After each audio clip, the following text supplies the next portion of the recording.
Donc cette image de Hubble, qui date de 2004, est une image qui s'appelle le Hubble Ultra Deep Field, qui est donc une image qui a nécessité un très long temps d'exposition et qui a été réalisée par le télescope Hubble, qui est donc un télescope spatial qui navigue dans l'espace depuis le milieu des années 1990 et qui a exploré au fur et à mesure du temps de plus en plus les confins de l'univers pour essayer de collecter des données et surtout de prendre des photographies et donc de réaliser des images des confins de l'univers, des galaxies, etc. Cette image-là, elle a pour particularité de présenter 10 000 galaxies, à l'intérieur de chacune desquelles on va pouvoir identifier, trouver ou observer des millions, voire des milliards d'étoiles ou de conglomérats d'étoiles. Donc cette image est une image historique puisque c'est la première à aller de manière aussi pénétrante à l'intérieur de l'univers pour montrer finalement les galaxies. Montrer les galaxies, ça nous permet d'observer comment la nôtre est faite, d'où nous venons, comment s'est construit l'univers et donc d'avoir des informations sur nos origines et peut-être aussi sur le futur de nos galaxies, de nos planètes, etc. Au XXIe siècle, on a beaucoup de défiance à l'encontre des images, mais les images scientifiques, ces images qui nous montrent des choses que l'on ne peut pas voir, on leur accorde un pouvoir un peu suprême, magique, de faire apparaître l'invisible. Cette image aussi, elle s'inscrit dans toute l'histoire des images scientifiques réalisées par des outils technologiques depuis la seconde moitié du XIXe siècle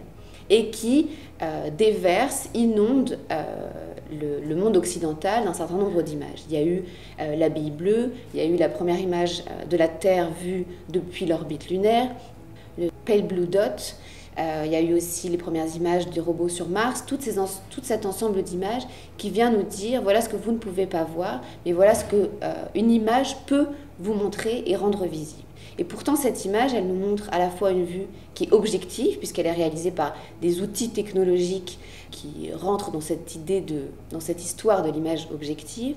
et en même temps, elle montre des vues finalement très subjectives, qui reprennent des canevas et des manières de montrer les choses que l'histoire de la représentation connaît bien. Souvent, ce sont des formats paysagers, souvent il y a des lignes d'horizon, des vues en perspective, des champs de profondeur, des avant-plans sur lesquels on sait où est-ce qu'on peut s'ancrer dans cette image pour observer en proprioception ce qui va être à regarder. Une image comme celle-ci, elle a encore un autre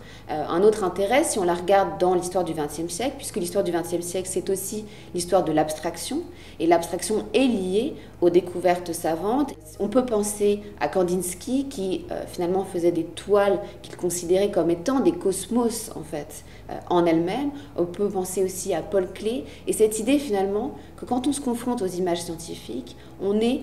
dans l'étude visuelle face à des cas limites qui nous oblige à nous interroger sur qu'est-ce que la représentation, qu'est-ce qu'on montre, qu'est-ce qu'on ne montre pas. Ces images, elles sont fabriquées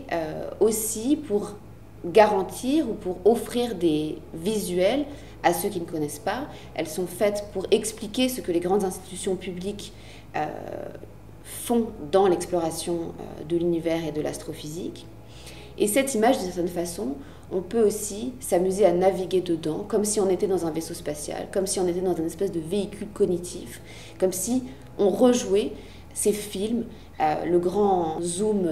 de Star Wars, comme si on rejouait le vaisseau spatial de Kubrick, comme si on rejouait en fait l'idée qu'à un moment donné, on pénètre dans l'espace. Regarder ces images, c'est aussi se donner la possibilité d'interroger,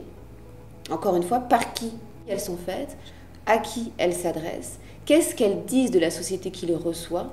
Plus l'exploration sera abstraite, plus il faudra s'interroger et s'appuyer sur les outils visuels pour former des images, pour permettre aux humains de s'approprier les connaissances qu'ils bâtissent.